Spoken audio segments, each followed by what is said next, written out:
Hey guys, welcome in. This is Eric Roberts today to the studio. We're talking about background vocals and how background vocals should be a fluffy pillow. Now, I know that's a funny thing for YouTube, but seriously, I've got some mixes from our last Logic live stream mix, and it's a perfect time to talk about where to put the background vocals in the mix. And really, like I was saying in my last live stream, they really should feel like they are a fluffy pillow underneath padding up the lead vocal. So in our mix philosophy, or in my mix philosophy in Worship the King, we are going to be talking about putting the lead vocals right in line with the snare drum, and especially in the live stream mix and in the front of house mix the same way. The vocals will not want to ride way above the band. I want the vocals to be with the band, and the way I kind of fix that out as we build a mix is we do the drums, the bass, then we put the vocals in.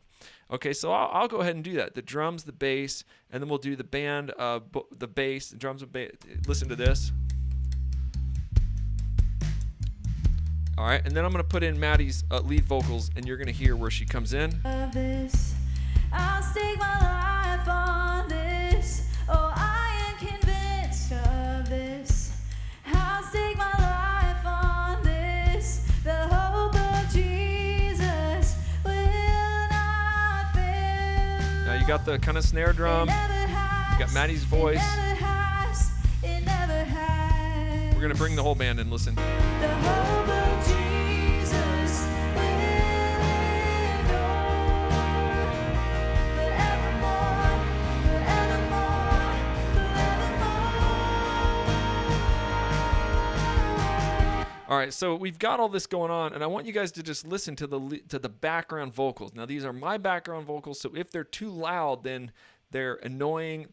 And I don't like my background vocals to be too loud, and I don't like anybody's background vocals to be too loud. The background vocals can distract. They should be what I said in my live stream, which I liked what I said, that they should be perceived, they should be felt, they should be emotionally felt, they should be heard and perceived, but not necessarily noticed. That's important, especially in this modern worship. Now, if you're talking about a four-part harmony on a bluegrass song, then the background vocals are kind of like creating this massive, movement. And that's not what we're doing here. Listen to what we're doing here on my background vocals. I'm going to sneak them in, and right about when I get to where I feel like I really like where I perceive them, you're going to hear them. My Savior holds every victory. Oh, I am convinced of this. I'll stake my life on this. They're going to come in here. Oh, I am convinced of this. I'll stake my life All right, they're coming in here. The hope of Jesus They're not in. will not fail. It never has. It never has. It never has. Getting close. The hope of Jesus will endure forevermore, forevermore, forevermore. My hope is in you, Lord. All right, let's go back. Let's go back and listen to that, because I know you couldn't see that. I want you to watch this. My background vocals are going to sneak in, and right when I did, this is like that's right about where they should be. And notice when I'm moving this fader, I'm barely moving it. I move it up till I can hear and really hear them, and then I pull them back until I can perceive them. That's a good way to kind of, when you're in the mix room, try to do that. I want to be able to feel and perceive they're there. Sometimes you have to listen to them or solo them. Okay, there they are. I can hear them, and now I'm going to put them where I want to put them. Listen to this. On this, the hope of Jesus will not fail. It never has. It never has. It never has. That's about right. The hope of Jesus will endure forevermore. Now watch what happens if I put them up too loud, just a little bit. If I just move them up just a smidge too much, then it gets bad. Listen to this. On this, the hope of Jesus will not fail. It never has. Now this is the sound I don't want to hear, where I really feel like there it is. Did you see how the background vocals became a thing? They became a thought in your mind, like, oh, there's two people singing. That's not what I want. What I want is the background vocals to be right underneath, fluffy pillow underneath the lead vocals. So watch how much I have to pull them down to make that happen. For this, the hope of Jesus will not fail. Not even. It never has, it never has, it never has. The hope of Jesus will endure forevermore, forevermore, forevermore. There it is. This, the hope of Jesus will not fail. It never has, it never has, it never has. The hope of Jesus will endure. Now you definitely hear a background vocal, but it's not up there like it's so important. That is really key as you're building a mix philosophy, as you're building a mix perfection as a producer within the team, within my team, as you're building that perfectionistic produced sound. The background vocals are a pillow underneath the lead vocal. The lead vocal should be right there with the snare drum. The background vocals should just be tucked right underneath.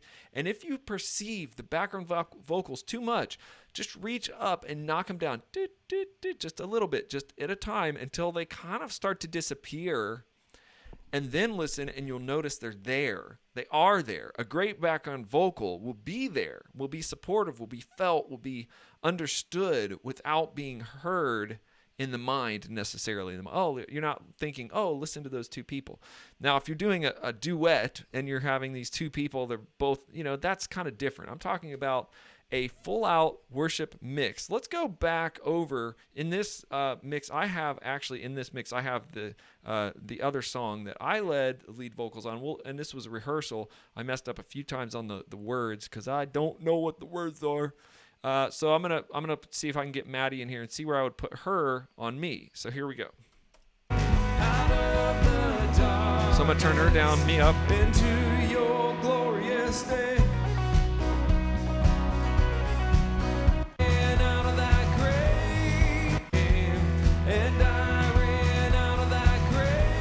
Okay, so we'll talk here about just the first part of where the lead vocal should be. So let's put the lead vocal right. Let's bring it up, and then let's be like, oh, that's too loud, and then bring it down into where it sits in the mix. Here we go. And I ran out of that grave. Bring it down.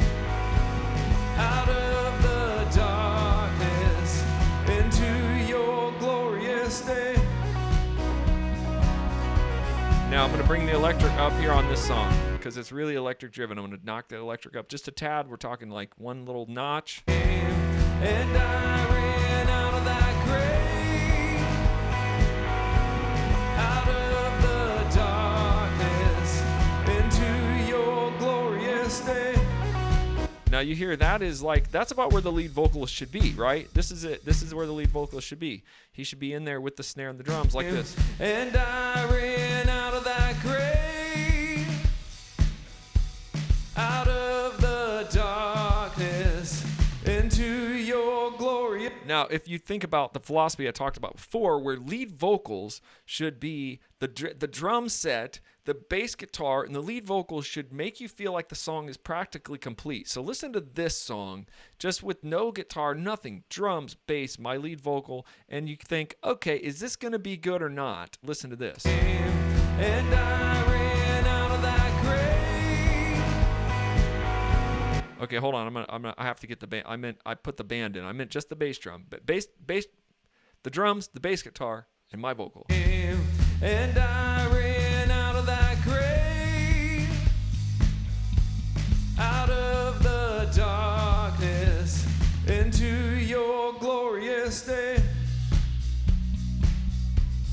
Right. So now, let's go back now and add in the whole band. That's fine. That's fine. If I did that on stage tomorrow, just the drums and bass and my vocal, no other instruments, people can get the feel. That's the most important part about this in the front of house mix is the feel. You're feeling the bass drum. You're feeling that room moving, and you're hearing the words, and then that's it. You have the song. So you have this. And I ran out of that grave,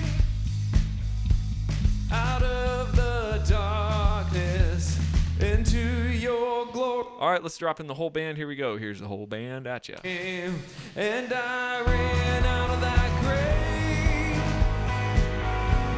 out of the darkness, into your glorious day. All right, now I'm going to bring in the background vocals, okay?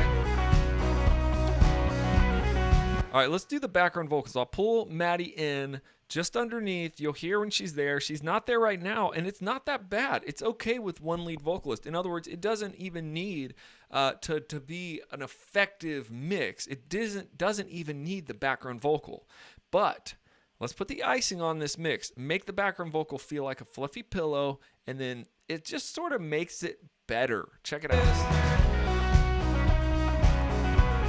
They called my name, and I ran out of that grave. All right, I'm going to pull her in, and then I'm going to start it again. I'm going to pull her up kind of loud. They called my name, and I ran out of that grave. Now that might be how some will run it, but we're gonna notch her down until we feel like it's right. I'm gonna try to get to the right spot in the mix here. Called my name, and I ran out of that grave, out of the darkness, into your glorious day. Yeah, see, this is good. This is good. Let me go to a different song, because I did The Hope of Jesus, and I know she sang that one with me, and that'll be a little bit easier to hear. Let's listen to this one, even though it's not my favorite vocal song. It's not my favorite vocal song. Let's see if we can find the chorus of The Hope of Jesus. No, that's not the song I was talking about. That's not the song. It's this one right here. I believe in God our Father. Here it is. I believe in Christ the Son. I believe in the Holy Spirit. Our God is 3 in 1. So let me get my vocal on top. I turned down the electric guitar a little bit, turned down the acoustic a bit. This was a different mix. I think this was live in front of the congregation. And then I'm going to sneak Maddie's background vocals up to make this song really good. The Son, I believe in the Holy Spirit. Our God is 3 in 1. I believe in the resurrection, that he will rise again. For I believe. Now that's too much, and you can tell, so I'm going to sneak it back. The Son, I believe in the Holy Spirit. Our God is 3 in 1. You can listen.